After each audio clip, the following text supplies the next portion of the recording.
She had little sweaters. Yeah. She had everything. She sounds very, very well loved. Well, I really appreciate you sharing that with me. That sounds like a hard thing to have to leave her for a while. She had her own doggy bed in the doghouse, like I said. I made sure it didn't rain in her house. I had plastic over at the doghouse, where I had it where it wouldn't blow off. I had to put little cinders on her house, so the plastic wouldn't fly away off of her house, I had it where she had a little porch, like, I had, she had a little porch, Wow. That's awesome. In the wintertime, I made sure she was nice and warm. I had it to where she could come in and out where she wouldn't be so cold, I always drape a piece of cloth over the door in the wintertime where she wouldn't be cold. And I felt it and I said, ooh, it's so warm up in here. Hell, I could move it in my damn self. That's amazing. Thank you so much for sharing all this with me. I just have one more question, set of questions I want to ask you, and you can think of these sort of like survey or short answer. They're pretty quick. So, what month and year did you move into your current residence? March. Okay. Of this year? No, 2011. 2011. Okay. And how did you find out about this place? Was it word of mouth? No, my caseworker. Caseworker, okay. So did you receive support from some type of service agency, friends, family in finding this place? Friends and family. Okay. And how long did it take you to find it? No time at all. That's awesome. Because I was down a couple of streets and around the corner from it. Wow. So just a week or so, or? No. I was raised in this area, but I already knew about this area. Gotcha. So when you went to search, you kind of already had that in mind. Yeah, because you know what? I knew Charles Richard Drill School, and I had went there as a little child to see a concert, a gospel concert.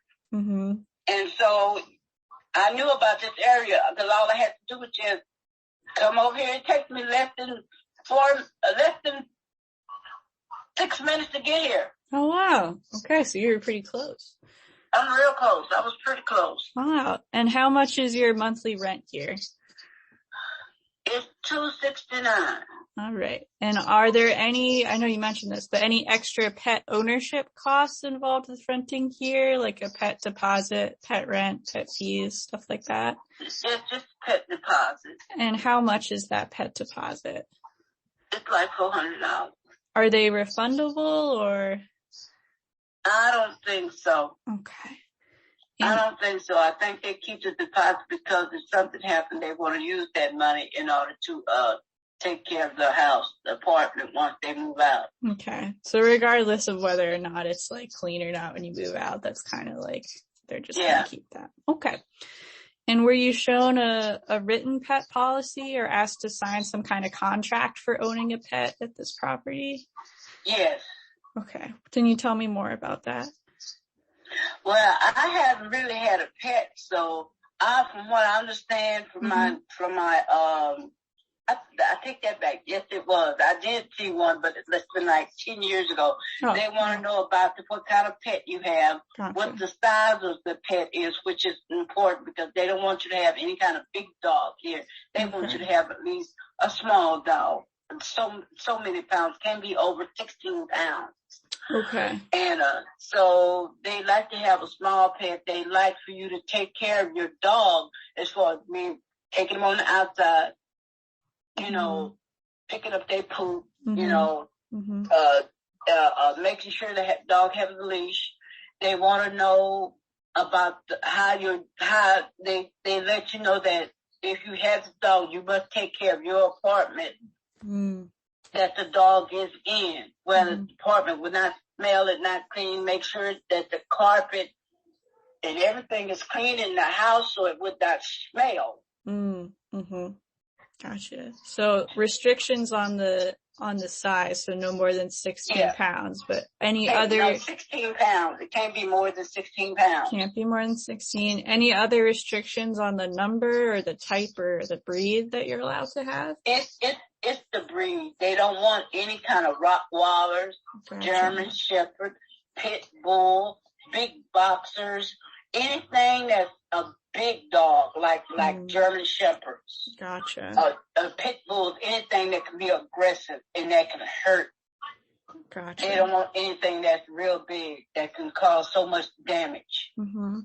And I know... I believe, let's see, a bulldog. Bulldog, something like that. Gotcha. And I know you mentioned that you have to make sure your pet is clean and leashed and you pick up after them. Are there any other rules and regulations for owning a pet? The dog has to be clean. Mm-hmm. Okay. The apartment and the dog has to be clean and the dog has to be looking good. They don't want the dog looking straggly, right. Messy. Mm-hmm. You got to be able to take care of your dog when you get your dog. Gotcha. And I know we mentioned this a little bit before, but have you ever considered or had to relinquish or give away one of your pets to obtain housing? No. And have you ever lost housing or had to move before due to pets? Yes. Can you I wasn't on housing, but yes, I had to give it to my mom. Right, when you moved with Ro. Okay. So that's the end of my questions that I have for you. Do you have anything that you want to add before we wrap up? Yeah, like I said, it's a shame it's a shame that the pet fees have to be so high, but if they lowered it and the people can't afford it, mm-hmm. I would understand, a person could get a dog, but with the way the pet fees are now today and the deposits, that's just too high. Yeah. It's just way too high. Mm-hmm. I would love to have a dog. Mm-hmm. I would love to have a dog, but only if the pet fees were not so high. Right. I hear you. All right. I'm going to go ahead and stop our recording here as we wrap up.